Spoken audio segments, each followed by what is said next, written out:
Hey everyone, and welcome in or welcome back. It's a Monkey Mar. Before we get into today's video, please make sure you click that subscribe button, the like, and the bell for notifications. Hey guys, alright, I have got an update on the nefarious Melissa Caddick.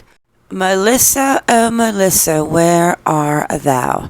Okay, so police believe Melissa Caddick is still alive as investigation into her disappearance continues. Investigators believe a Sydney woman, Melissa Caddick, is still alive more than 2 months after she vanished from her eastern suburbs home without a trace. The 49-year-old did not take her mobile phone, wallet, or keys when she left the house in Dover Heights for a run just before sunrise on November 12th of 2020. Okay, let's stop with the run. She didn't go for a run. I am going to touch on a few of these Facebook posts on the Melissa Caddick page, and I'll tell you why. Melissa Caddick has not been seen since. We are treating the case as if she's alive, NSW Police Commissioner Mick told 9 Radio. We are still actively looking for CCTV, downloading information from her car's computer, and again door knocking to try and identify where she may be. The corporate watchdog ASIC had been investigating allegations Ms. Caddick's firm, Malaver, was operating without a license. Court documents show more than $20 million was withdrawn into Ms. Caddick's direct investment account over nearly 3 years. There's 2 aspects to this. The NSW police is leading a missing person investigation into her going missing, Commissioner Fuller said. The Australian Security Investment Commission is also running an investigation into potential frauds in relation to superannuation investments in the millions, perhaps the tens of millions of dollars. So there are potentially hundreds and hundreds of victims out there, and of course her family members who want answers, and we are actively investigating that. Commissioner Fuller said police had not given up on finding Ms. Caddick, and again urged people who may know where the businesswoman is to come forward.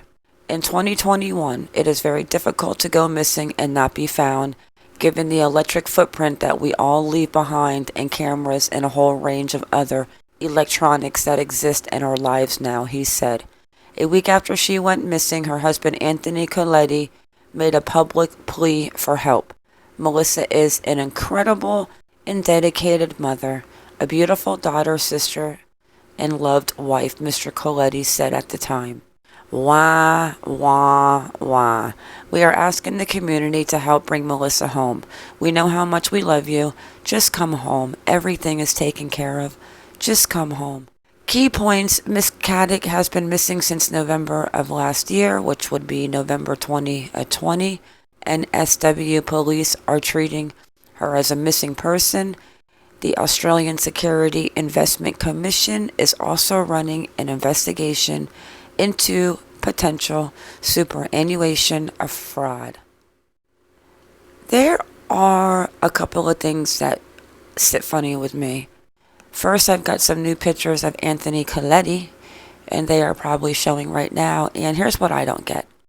Unless somebody besides her husband helped her get out of that house, well, first let's go back because they took the security camera footage with them when they raided the property. So even though the cameras were there, they were not recording to anything. So the day she left, supposedly went for a run. I'm going to show you what contradicts this in the Facebook page in a second. But if she did go for a run, why was she not seen on any other surveillance camera?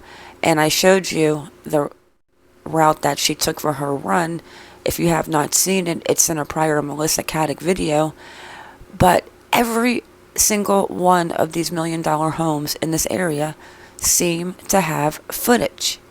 So she either left disguised in the trunk and her husband took her out, or she walked out the front door disguised and her husband helped her do it, or she had someone else help her. and she had to have left in the trunk of a car. I mean, how else, unless she is disguised, Anthony Coletti could have made her look like a guy, and, maybe like a guy that is his type. I'm only kidding.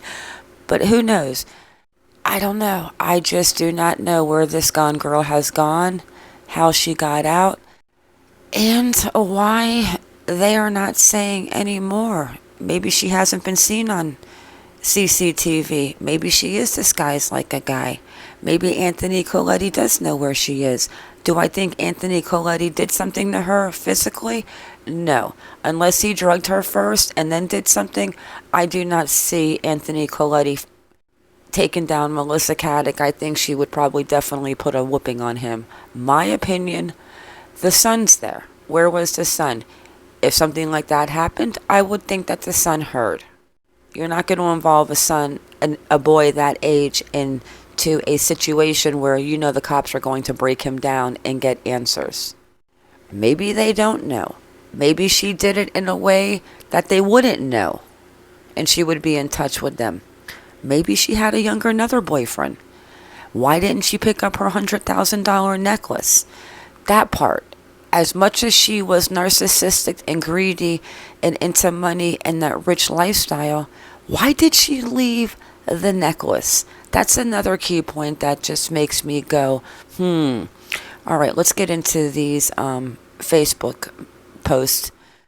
One in particular that her friend had left a message regarding Melissa Caddick and why she probably would not have gone on a run. Before I touch on Facebook, I actually found this to be very interesting. I don't know for all of you in Australia who want to invest your millions, but this right here says, be careful of friends. And Neil Coburn is a former investigator with ASIC and an expert in financial crimes. The type of individuals that I've experienced in conducting these investigations over 20 years is that they appear to be very confident individuals, and initially they explained their investments extremely articulately and convincingly, where they are offering high returns to individuals, he said. He said often it was close acquaintances that were first targeted. It's a vortex, initially encompasses individuals that they know, family members and friends, and then as they gain confidence, the fraud grows into larger form. I would not be investing through friends or family. Have investments done independently and ensure that there is appropriate insurance if advice is given or over issues arise at the end of the day. Once you hand over your money, it may not come back. And then it goes on a little bit here about the danger of self-managed superannuation, which was actually kind of scary. I'll just go ahead and slow it down if you guys want to pause it and read it. But basically, yeah, it's just really sad that Melissa Caddick could do that to her friends. But that's what, come on. She is this type of person. Obviously, she has no empathy. Obviously, she only cares about herself. Obviously, she doesn't even care about her parents, her elderly parents, her brother, her little boy toy, sea monkey grower, Coletti, or her son. And she didn't pick up that necklace. That is the only thing that makes me go, could Anthony Coletti have dragged her out and did something? I don't know. This is definitely one of those very interesting, intriguing stories that I just can't wait to find out more information. All right, let's go ahead and touch on this Facebook Melissa Caddick page. Okay, so back on January 18th, Fitch Fleming shared a link. Police reveal clues they are investigating in Melissa Caddick probe. So Alana Carpenter comes in here and she's explaining things. Miss Caddick disappeared sometime between 7 p.m. on Wednesday, November 11th, 2020, when the last of the federal police who were executing search warrants on behalf of ASIC left, and Thursday at 5:30 a.m. when her 15-year-old son told police he heard the front door shut and thought it was his mother going for a run. Several friends have cast a doubt over whether Miss Caddick may have gone for a run at 5:30 a.m. They told the Herald that she had an ankle injury which was curtailing her exercise, and instead she was restricting herself to use of the treadmill in the family gym on the third floor. The third floor. So I popped over to the Herald article, so let's go see that real quick before I wrap up this video. This article comes out of the Sydney Herald. It was from December 14th. The reason why I'm not hopping on every single little thing, because I wanted to wait and put a couple of new information into one video. So down below, Miss Caddick disappeared sometime between 7 p.m. Wednesday and November 11, 2020, when the last of the federal police who were executing search warrants on behalf of ASIC left, and Thursday at 5:30 a.m. when her 15-year-old son told police he heard the front door shut and thought it was his mother going for a run. Several of her friends have cast doubt over whether Miss Caddick may have gone for a run at 5:30 a.m. They told the Herald that she had an ankle injury and was curtailing her exercise, and instead she was restricting herself to the use of the treadmill in the family gym on the third floor. So then, of course, when he was due into court, her husband, 38, who is not accused of being involved in Miss Caddick's fraud, turned up to court to say he didn't know where his wife was, and she had left home without her phone that previous day. I wonder if Anthony Coletti, the sea monkey raiser, has done a polygraph test. Alright, so we have to wait now until February 15th of 2021. Peter Corey and I have been speaking back and forth in emails regarding this Melissa Caddick case. And I'm pretty sure I showed this in a previous video, but let me go ahead and show it real quick. 20-330MR, a court appoints receivers to the property of Melissa Caddick and provisional liquidators to Malaver Pty Ltd. So it goes on December 15, 2020, following successful ASIC application, that they went over to Melissa Caddick's house. Bruce Gleason and Daniel Robert Sawyer of Jones Partners were appointed as receivers of the property of Miss Caddick. Justice Markovic ordered that receivers by 15th of February 2021 provide to the court an ASIC, a report that includes the assets and liabilities, an opinion to the solvency of Miss Caddick, the amount of money received by Miss Caddick from funds paid to Malaver by investors and investment, any investor funds held by Miss Caddick, any property acquired by Miss Caddick with investor funds, and any payments made by Miss Caddick to third parties with investor funds, and any other dealings by Miss Caddick with investor funds. Any money paid directly to Miss Caddick by investors for investment in any property acquired, and payments made, and any other dealings by Miss Caddick with such money, and the receivers' remuneration, costs, and expenses.